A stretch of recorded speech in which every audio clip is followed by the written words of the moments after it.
The international community has urged all parties to demonstrate tangible progress in what is likely to be the final mediation process. They stressed the importance of trust building and collaboration between the government and partners to strengthen implementation. In many ways, as has been said, this is the last chance. Doing the agreement is the easy part. It is the implementation that is the problem.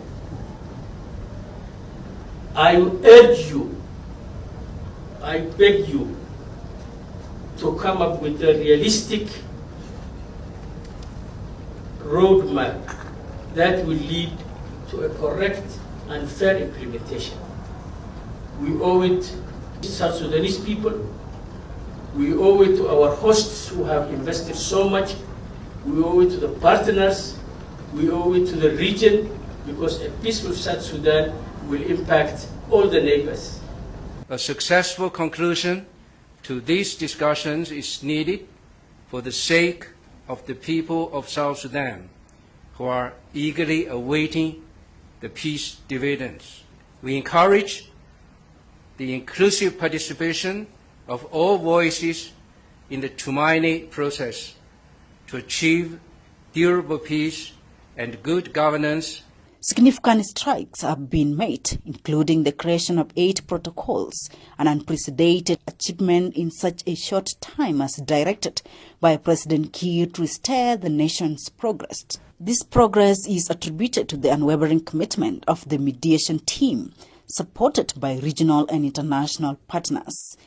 And Excellencies, over this period of time, I think it has been made clear that negotiations have yielded critical outcomes. 8 protocols within such a short time represents a product of work, a labor of love, a commitment that I think we haven't seen in many peace processes in the recent past. With the resumption of these talks, we are very hopeful. We are hopeful because this is a great opportunity for South Sudan. So promise me, our friends, and promise President Ruto and President Kiir that before Christmas, maybe a day or 2 before this Christmas, promises Manyan, promises General Amun, promises our friends from Soma, promises that you will come to an agreement that will establish a clearer roadmap towards the realization of the objectives that we've set out. It is time for peace, and it is the responsibility of each of us, mine too.